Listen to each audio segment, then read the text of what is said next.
Como por ejemplo, ya no, tu mente la rige el diablo y tu corazón Dios, pero hay que ver una cosa, y a veces es difícil de explicar a las personas, ¿no? Porque eso se ha difundido como parte de una cultura hoy en día, y hay que entender que la mente humana está caída, cayó en el cuarto de Edén, pero también el corazón. ¿Qué habla sobre el entendimiento del hombre? La Biblia habla en Romanos que los hombres se hicieron a sí mismos necios. En la caída, en el huerto de Edén, el razonamiento humano cayó. Por eso se entenebrece. Por eso que en vez de buscar a Dios y adorar a Dios, como Dios se muestra en su creación, ¿qué hace? Busca y adora lo que a él le parece. ¿Ok? Y en segundo lugar, el corazón también cayó. ¿Por qué? Porque la Biblia dice que engañoso y perverso es el corazón más que todas las cosas. ¿Quién lo conoce? Dios. ¿No? Entonces, la Biblia nos va a exhortar continuamente a conocer más de Dios. Existe, como dicen ahí, la confianza, que no falla, ¿no? Que dice, no, la letra mata, pero el Espíritu vivifica. Y incluso es un texto sacado fuera de contexto, si lo puedo decir así en chiquito.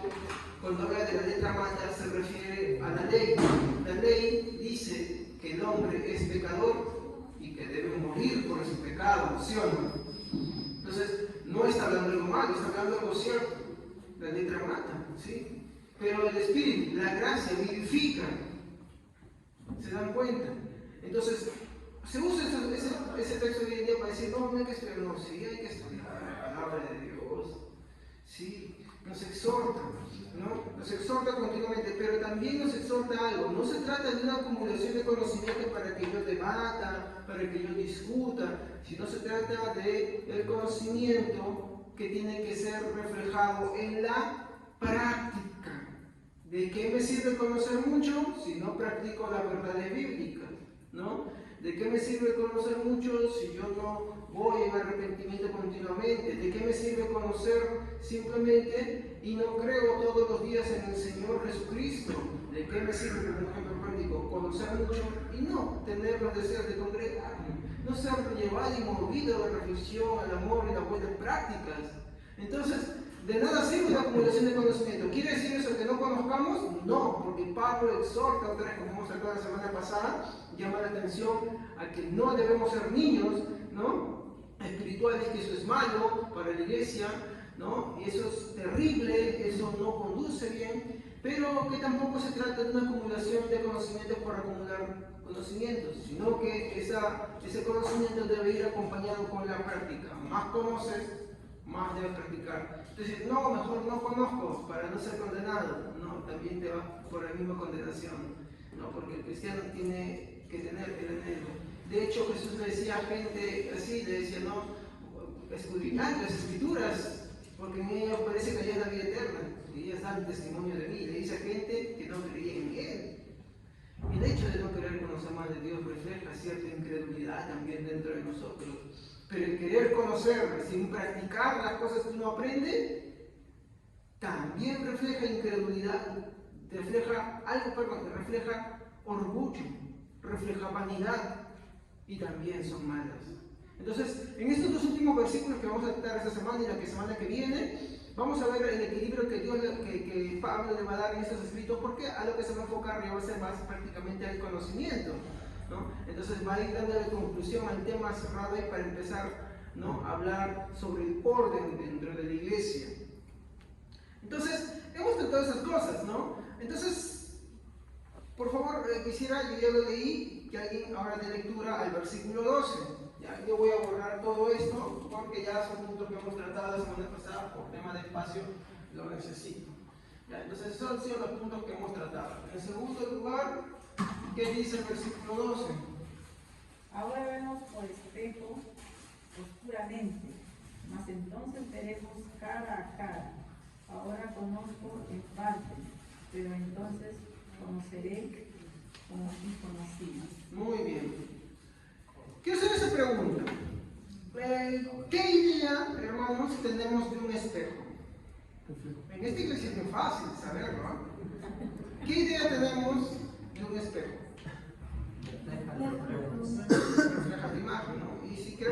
ejemplo práctico y rápido, ¿dónde lo encontramos?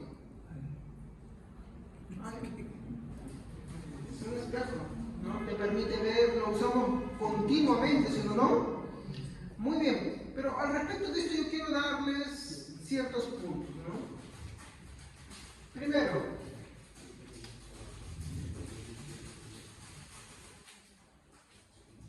en la actualidad.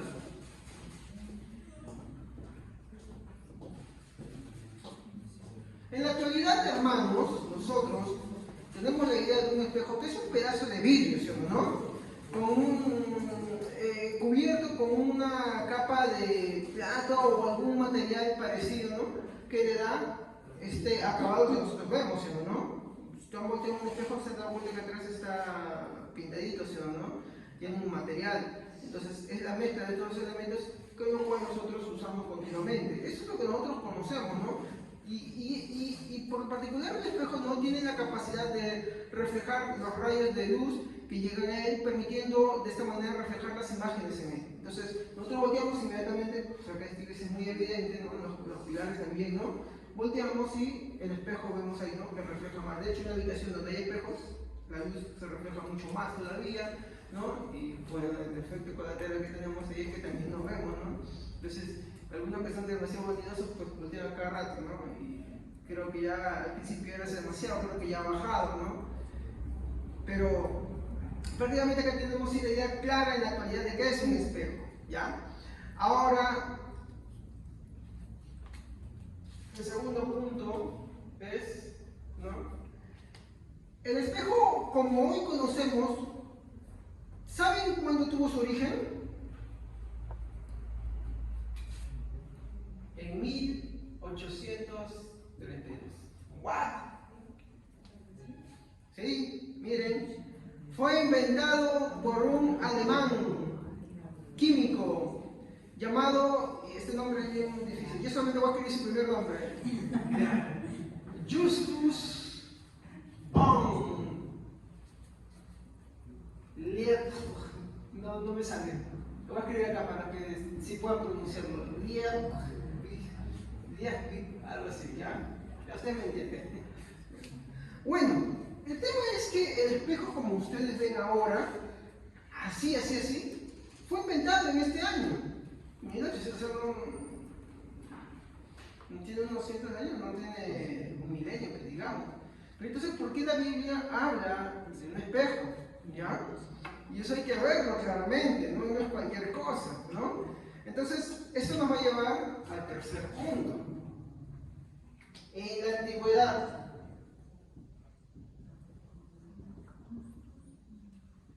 esto va a influir mucho en la forma en que interpretamos el texto, porque vamos a ver el versículo 12, ¿qué dice?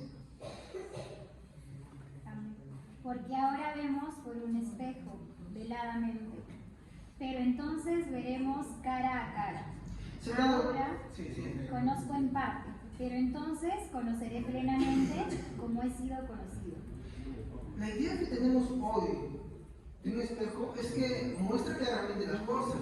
Yo desde acá me veo, me doy cuenta si me he cortado mal el cabello, si está algo mal, ¿me entienden, no? O sea, si estoy desalineado, si no estoy bien arreglado, me lo puedo ver claramente. Pero él dice, vemos como espejo veladamente, ¿no? O en la versión Reina Valera, que dice acá, ahora vemos por espejo oscuramente.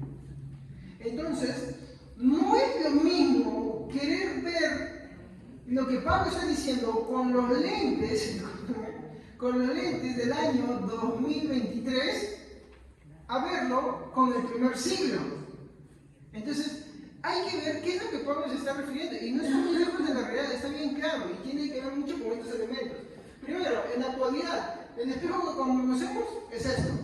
Bien claro, lo tenemos en casa, tenemos en chiquititos, grandes, otros en su pueblo tienen grandes, chicos, dejamos tamaño, lo usamos para toda nuestra vida. Pero la verdad es que el espejo en la actualidad que nosotros conocemos fue inventado en 1832 por Justus von Liebig. Bueno, algo así me sale, ¿ya? Pero vemos que en la antigüedad sí existen espejos. Ahora, esto es en lo que yo quiero enfocarme. En la antigüedad los espejos eran hechos con un metal bruñido.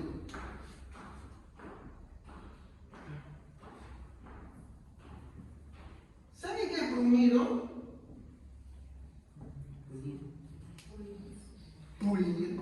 Una idea, por ejemplo, tenemos cuando lustran sus zapatos de cuero, o zapatos negros, o zapatos con negro.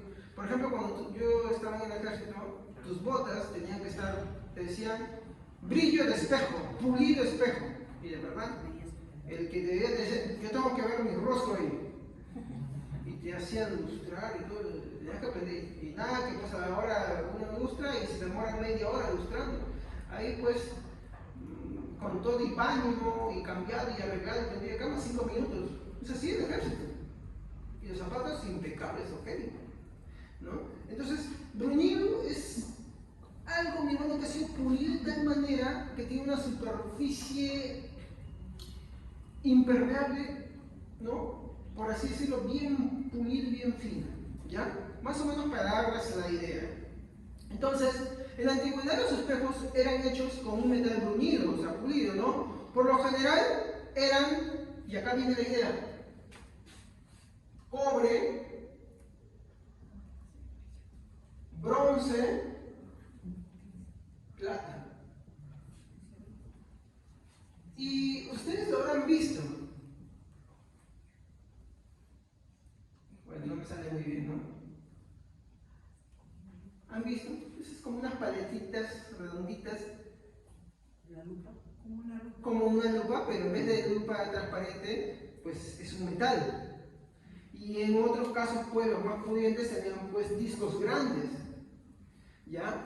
Entonces, no es lo mismo el espejo que hoy entendemos al espejo que en esos tiempos había. Más o menos, bueno, no quiero desbaratar esto, no se sabe tampoco, ¿no? Pero digamos que este platillo fuera plano y muy pulido. ¿Da un reflejo o no? Sí. Si han sacado algo de metal que ustedes pueden vislumbrar su... Por ejemplo, ahí está. No es que eso es un metal, pero miren al fondo, donde está el hermano de él. ¿Cómo ven los reflejos que están ahí? Se ve medio oscuro. ¿Pero se ven ustedes? Sí se ven. ¿Sí o no? Porque para que esa luna sea un espejo le faltan ciertas cosas. No está. Bueno, los metales como el bronce, ¿no? El cobre y la plata eran los más usados para hacer los espejos de esos tiempos. Ahora, esto, mi hermano, lo vamos a ver en culturas como los egipcios, los griegos, los romanos. Muchas culturas lo usaban. Es más, en muchas figuras y dibujos que tienen de esos tiempos, mi hermano, se van a ver esos espejos. En la cultura hebrea también tuvo su lugar. Por ejemplo, veamos Éxodo 38, 7 al 8.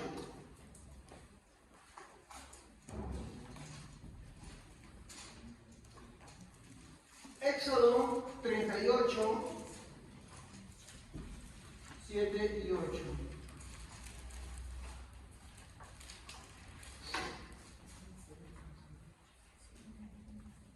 Y metió las varas por los anillos aventados del altar para llevarlas con ellos.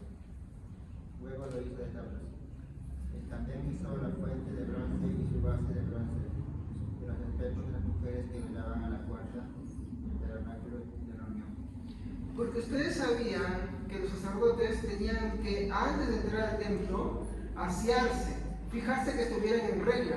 Ahora, en nuestra actualidad, mirar un espejo nos facilita muchas cosas, ¿no?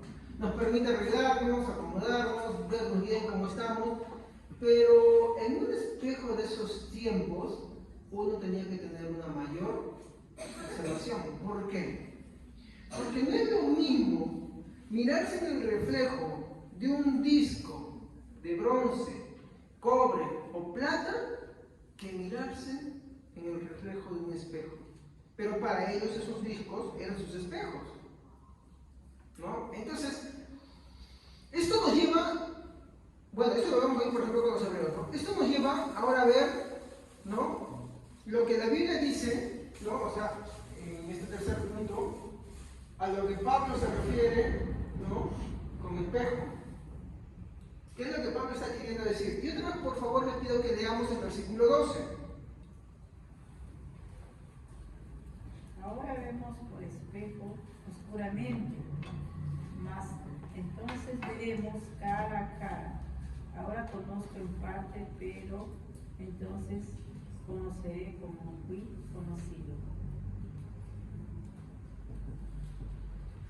Vemos por espejo oscuramente. Pregunto, ¿usted ve ahorita por espejo oscuramente si usted mira al espejo? Miren al espejo. Lo ven claramente. Entonces, ¿por qué se refiere? Vemos por espejo oscuramente. Y es que el tema es que no se refiere a este espejo que nosotros conocemos. ¿Me entienden? Sino al espejo que ellos conocían. Porque para ese tiempo este tipo de espejo no existía. Porque recuerden, no es hasta 1832 que el tipo de espejo que hoy conocemos recién apareció, ¿ya? Sino que era otro tipo de espejo. Entonces, acá tengo que tener ciertos conceptos. Primero, al interpretar este versículo, no podemos tener en mente un espejo como el que hoy estamos acostumbrados a ver. Tratar de comparar este versículo y aludir al espejo que hoy vemos sería un atentado contra este versículo. Y no tendríamos en cuenta lo que este versículo quiere enseñar. ¿Ok? Entonces, segundo, Pablo está haciendo referencia a un espejo de su tiempo, que es un disco de metal bruñido, como ya les mencioné. Tercero, particularidades de este tipo de espejo. Y acá hay que ver esto. En primer lugar, no eran precisos, ¿no? Es decir, no eran exactos. A ver, ustedes al ver este tipo de espejo, ¿ustedes creen que nos refleja exactamente? ¿Saben que a veces hay ciertas imperfecciones? Y así como si alguna vez lo han visto en la televisión, la casa de los espejos que te hace a ti más alto, más gordo, más agarrado, ¿no? Más escuálido, ¿no? Bueno, este espejo, aunque te refleja un porcentaje más claro y certero, no es exacto. Ahora, imagínense un disco de metal. El disco de metal, para ser trabajado, tiene que ser bien pulido. Y no llega a ser tan preciso como esto. Una deformación hace de que no sea tan precisa. Aunque te muestra la imagen, para verla tú tienes que esforzarte.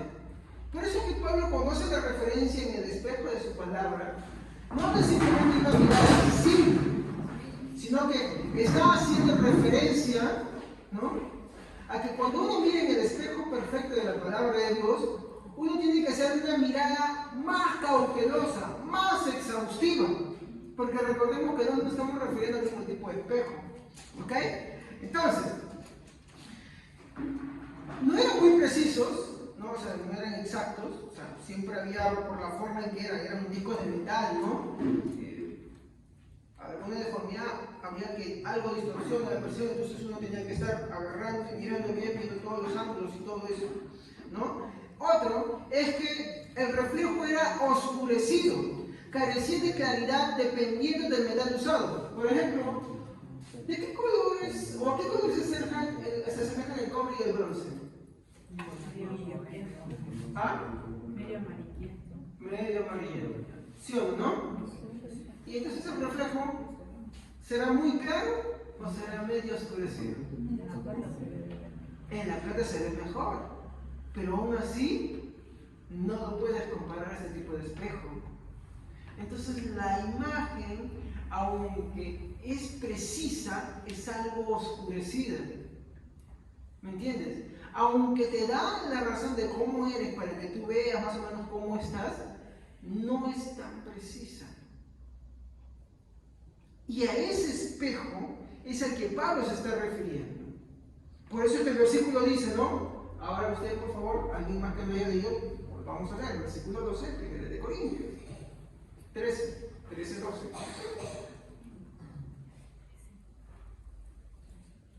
¿Alguien que me haya leído? Amén. Ahora conocemos a Dios de manera no muy clara, como cuando vemos nuestra imagen reflejada en el espejo a oscuras.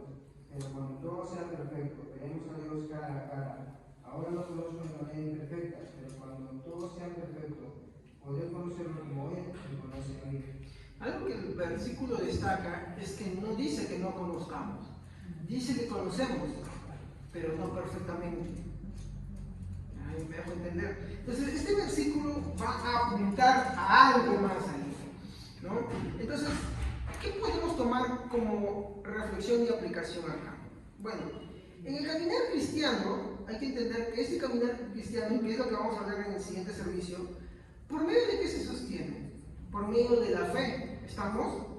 Y todo lo que esperamos es preciso. ¿Por qué? Porque Dios nos ha salvado, nos dijo que nos va a salvar, dijo que la obra que va a empezar la va a terminar, que su sacrificio de Él es perfecto. Entonces, en fe creemos eso por el testimonio bíblico. ¿Y es preciso?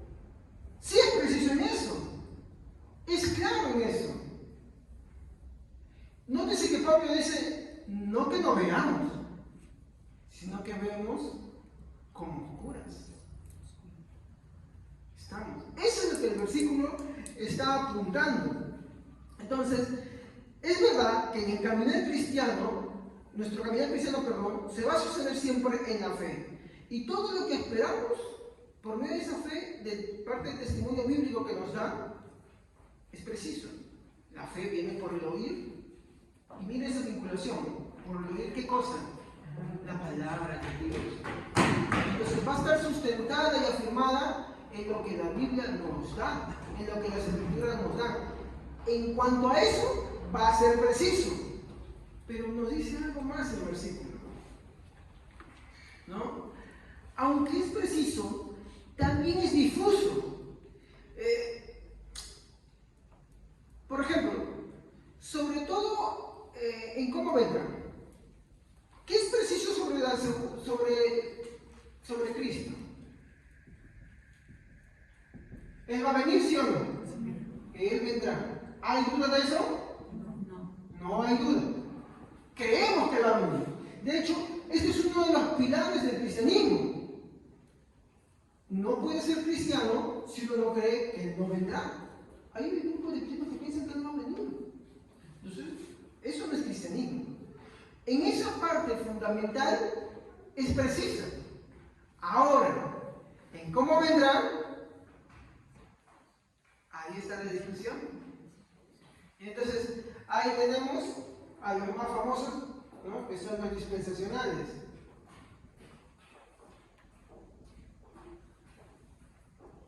También tenemos a los post-mileniales, ¿no? Ahí tenemos también a los premileniales. Y ahí tenemos a los amileniales. Si bien es cierto, estas cuatro posturas tienen cuatro formas diferentes de ver la segunda venida de Cristo, los cuatro creen en algo fundamental y preciso. ¿Qué vendrá? La pregunta es, y ahí es bien preciso, ¿cómo? ¿Me entiendes? Y ahí es donde entran los debates.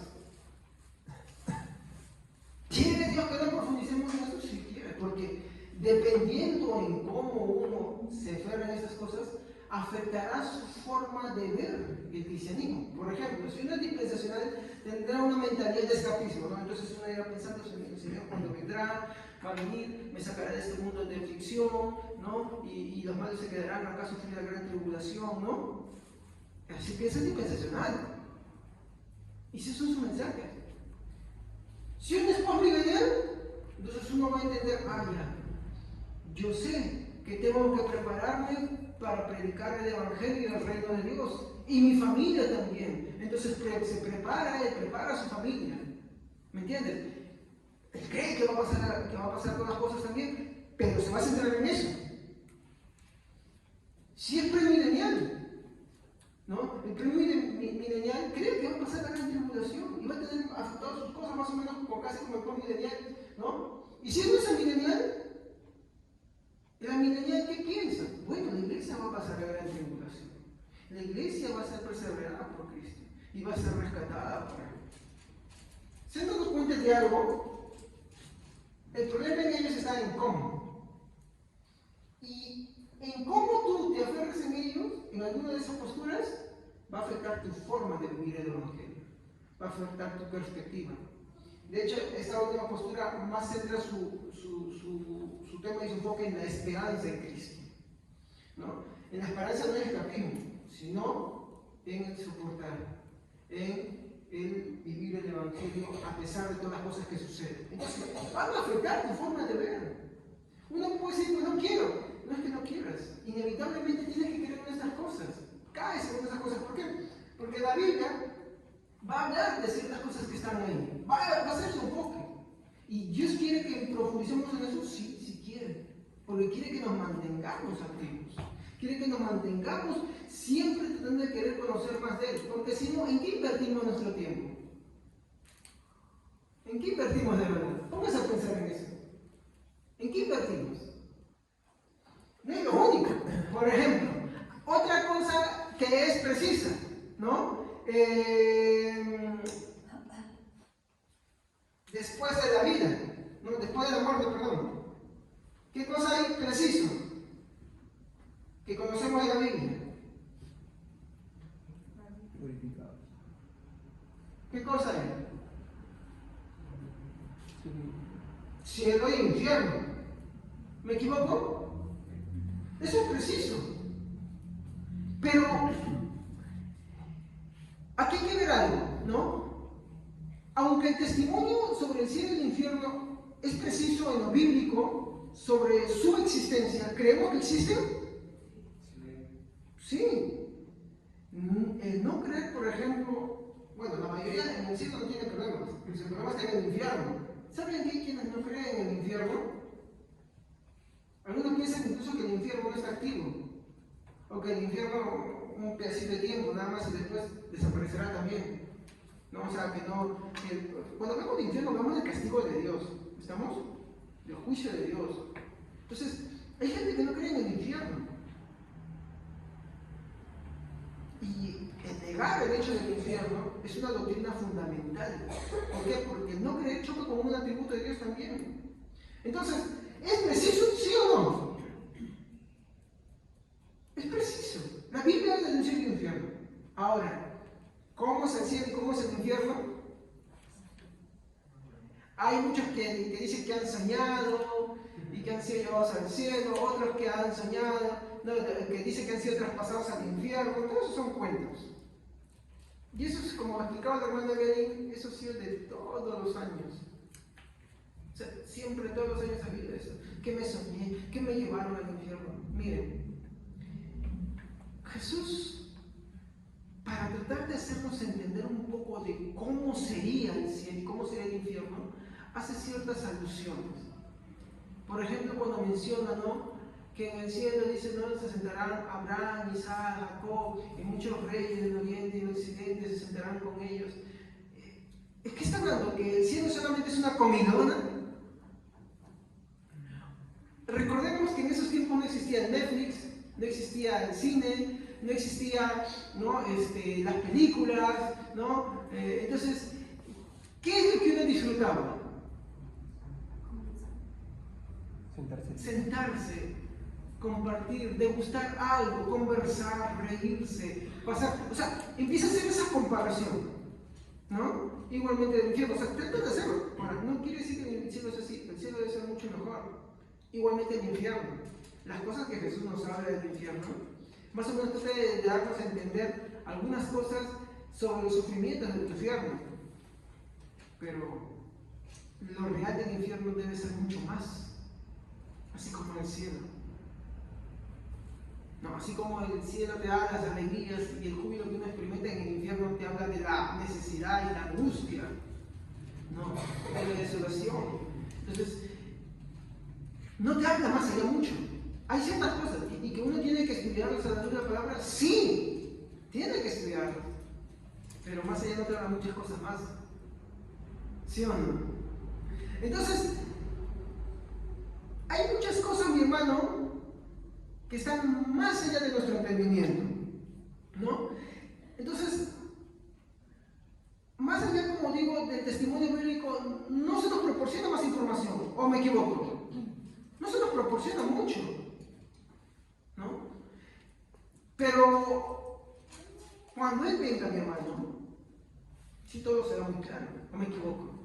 Porque, ¿qué dice otra vez el versículo 13? ¿No? Ahora vemos por espejo oscuramente. ¿Y qué sigue diciendo? A ver, alguien que no haya leído.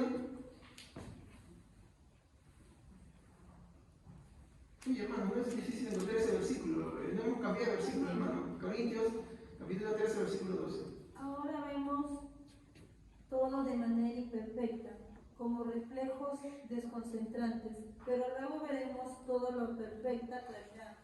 Todo lo que ahora conozco es parcial e incompleto, pero luego conoceré todo por completo, tal como Dios ya me conoce a mí completamente. Miren, cuando Él venga, las cosas que hoy conocemos en parte serán muy claras.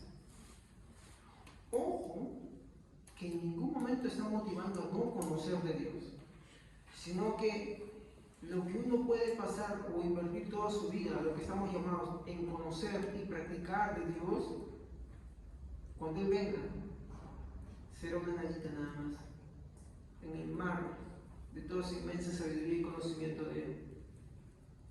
Y las cosas, como les dije, ¿no? Cuando estamos en el cielo, puede que nos riamos de algunas cosas que creíamos. Pero cuando uno está acá tiene que estar seguro y tiene que afirmar su algo, porque uno no puede estar deambulando. ¿Me comprenden? Entonces, cuando Él ve eso, mi hermano, todo será muy claro, ¿no? Todo lo que hoy conocemos en parte será esclarecido. ¿Qué dice 2 de Corintios 5:7? 2 de Corintios 5:7.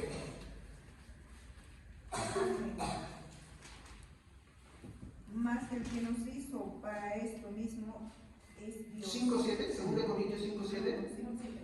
Porque por fe andamos, no por vista. Porque por fe andamos, no por vista. Hay muchas cosas que hasta este momento, como les digo, nos afirmamos en las cosas fundamentales, pero hay cosas que son complicadas. Hay cosas que están más allá de nuestro... ¿Cómo le puedo explicar? Nosotros, mi hermano, como seres humanos, tenemos una capacidad limitada. Hasta los más grandes estudiosos, gente que invirtió todo su tiempo en conocer de Dios. Y no hablo de gente pues, que tenía dificultades para leer la Biblia, para dar la Biblia. Hermano, era gente que vivía en eso. Era, por así decirlo, gente que cuando todo lo que aprendía, hermano, hoy, por ejemplo, a veces que como, ¿no? Hoy en día tenemos mucha pereza de leer libros chiquitos, del tamaño de esto, ¿no? Esas eran personas que escribían libros que parecían la Biblia. Y no hablo de uno, hablo de tomos. Invertían su tiempo y todo lo que aprendían lo trataban de plasmar.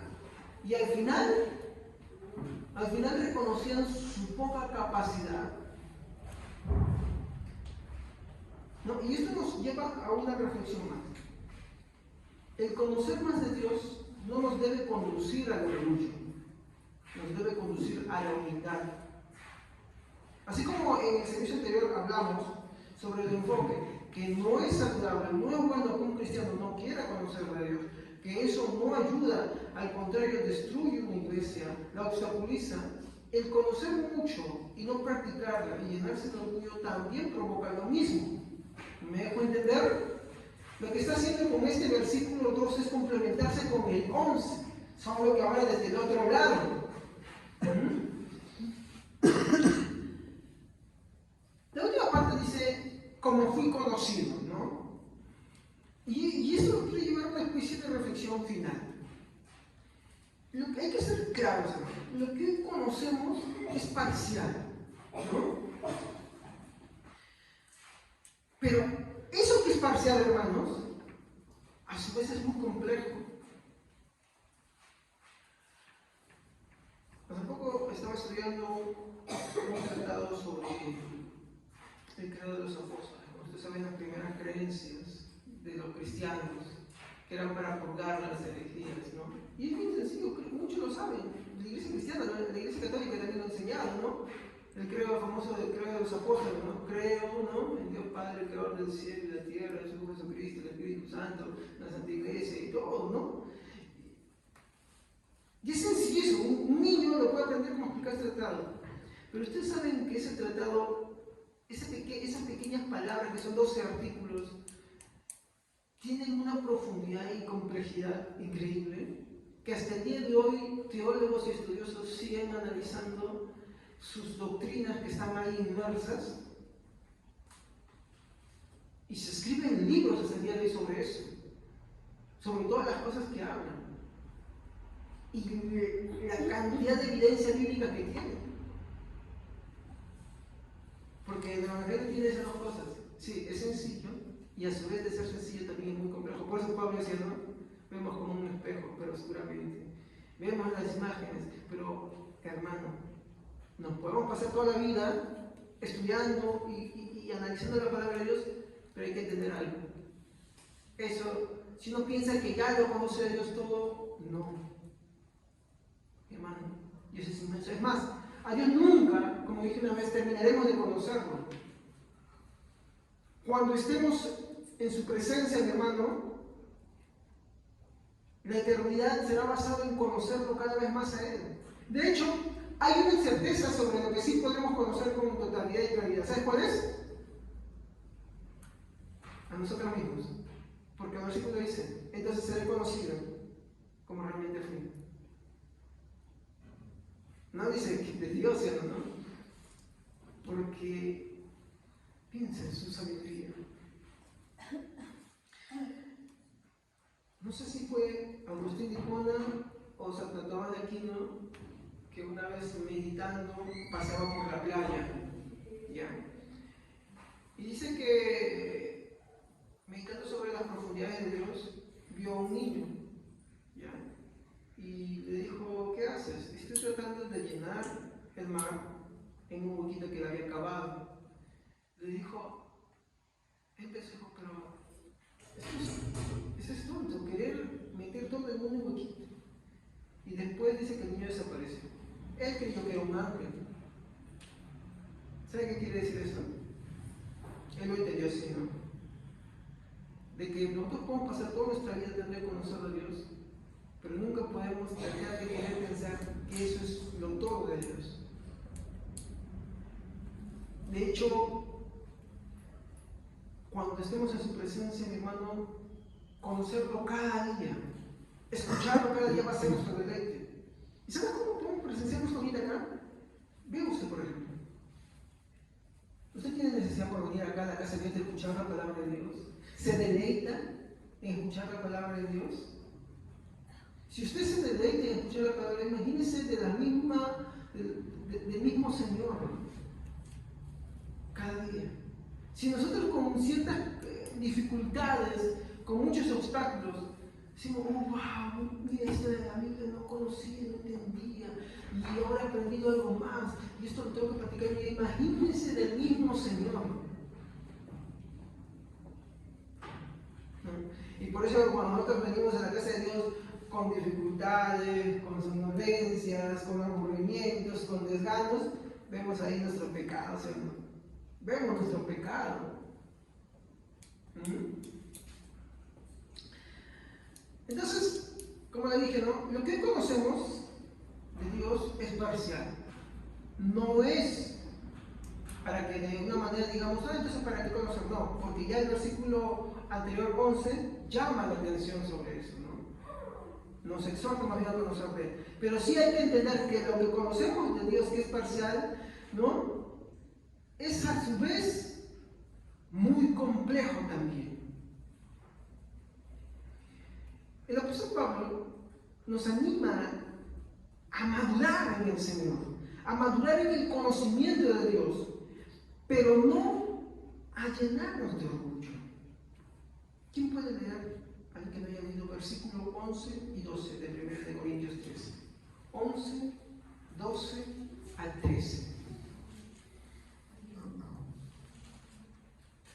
Cuando yo era niño, hablaba como niño, pensaba como niño, juzgaba como niño. Mas cuando ya fui hombre, dejé lo que era de niño. Ahora vemos por espejo oscuramente, mas entonces veremos cara a cara. Ahora conozco en parte, pero entonces conoceré como fui conocido. Y ahora permanecen la fe, la esperanza y el amor. Estos tres, pero el mayor de ellos es el amor. Muy bien, se pasó un versículo, pero bueno. El mover, mi hermano, porque la vida nos está motivando a conocer de Dios. Pero ¿saben cuál es lo que la vida no nos motiva acá? Miren, es eso. Esta debe ser la motivación para conocer. Y debe ser, como le dije en principio, no el hecho de que debes decirle al otro, oye, mira, yo sé y tú no. O sea, me hablo de altiveza. Eso no quiere decir que uno no defienda o que uno no exprese las cosas que conoce con claridad. No quiere decir eso. Lo que está hablando es la mala motivación. La altivez, el orgullo, no deben ser esas cosas. O yo quiero conocer más para debatir. No debe ser ese el motivo. No debe ser ahí el objetivo de querer conocer más de Dios. El mover para conocer más de Dios, más de nuestro Señor, debe estar motivado por el amor. Recuerden, ¿qué es lo que dice 1 Corintios 13:8?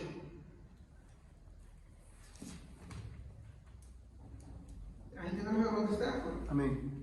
El amor nunca deja de ser, pero si hay dones de profecía, se acabarán; si hay lenguas, cesarán; si hay conocimiento, se acabarán. ¿Y qué dice? Que el amor está por encima de él. ¿Sí o no? La motivación para conocer más debe ser la instrucción de nuestros hermanos, la edificación de la iglesia, no la presunción, no el alarde, no el orgullo. ¿Me comprenden? Hay que ver cuál es el. Entonces, esto es lo que Pablo está exhortando a la iglesia. Y esto, mi hermano, es lo que debe ser la motivación verdadera para querer conocer de Dios. Y es el amor de Dios mismo. Vamos a ver. Padre, te damos gracias en esta noche, por tu piedad, por tu misericordia.